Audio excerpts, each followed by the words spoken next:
My self Vinod Kumar Jahangir, associate professor.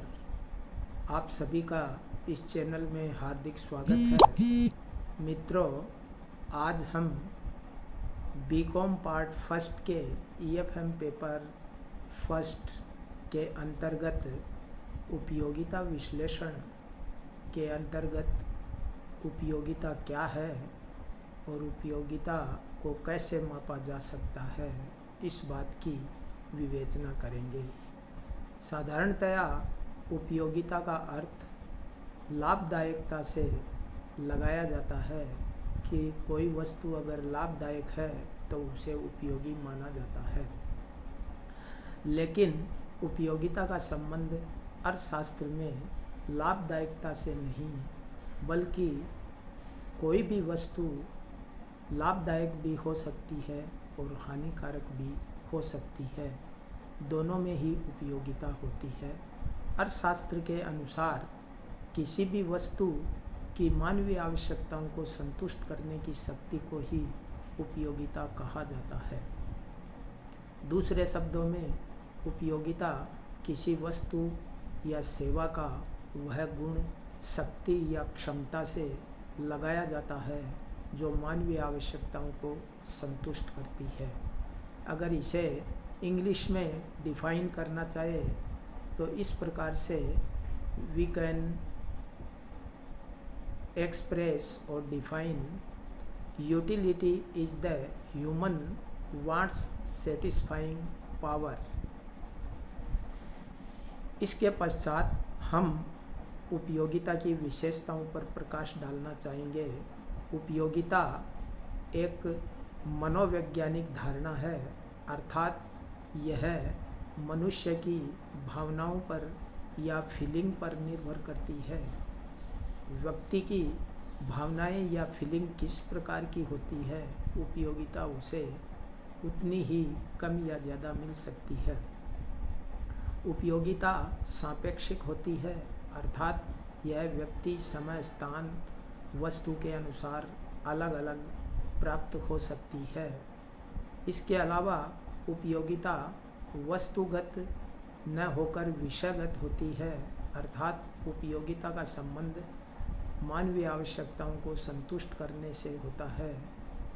हम इस प्रकार कह सकते हैं कि उपयोगिता किसी वस्तु या सेवा में निहित नहीं होती जब तक मनुष्य उसका उपभोग नहीं करता है। इसी प्रकार उपयोगिता द्रव्य रूपी मापदंड से मापनीय होती है, अर्थात एक वस्तु को प्राप्त करने के लिए जो कीमत अदा की जाती है वही उसी के बराबर उसको उपयोगिता मानी जाती है। उपयोगिता एक व्यक्तिगत धारणा भी होती है। यह प्रत्येक व्यक्ति के लिए अलग अलग होती है। एक व्यक्ति के लिए कोई वस्तु लाभदायक है, दूसरे व्यक्ति के लिए वही वस्तु हानिकारक भी हो सकती है। उपयोगिता वस्तु की मात्रा पर निर्भर करती है। जैसे जैसे मात्रा का उपभोग बढ़ता जाएगा वैसे वैसे उपयोगिता भी बढ़ती जाएगी। उपयोगिता वस्तु को खरीदने के लिए प्रेरित करती है और उपयोगिता किसी भी वस्तु को बिना त्याग के प्राप्त नहीं की जा सकती।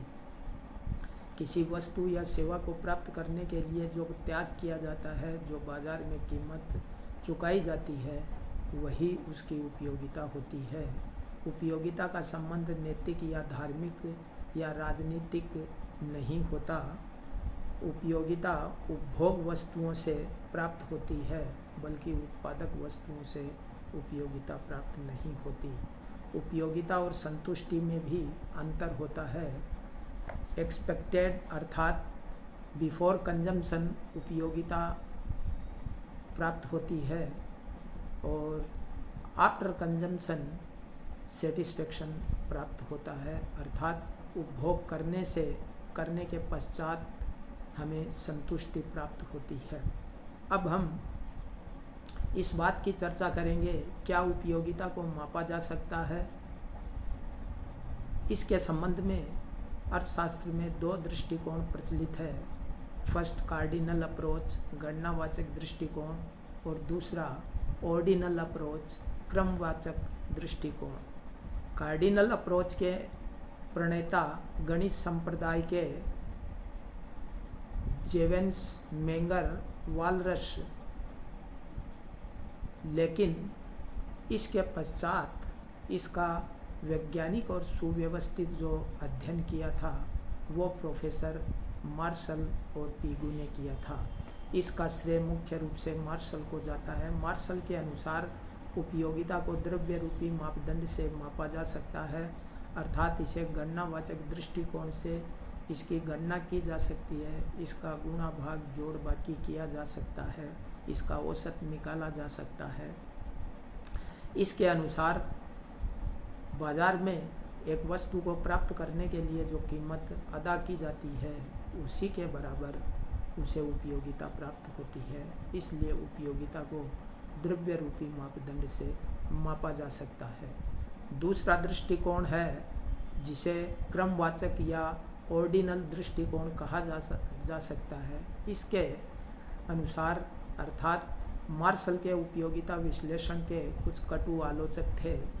उन आलोचनाओं के निराकरण के लिए ये क्रमवाचक दृष्टिकोण का इजाद किया गया।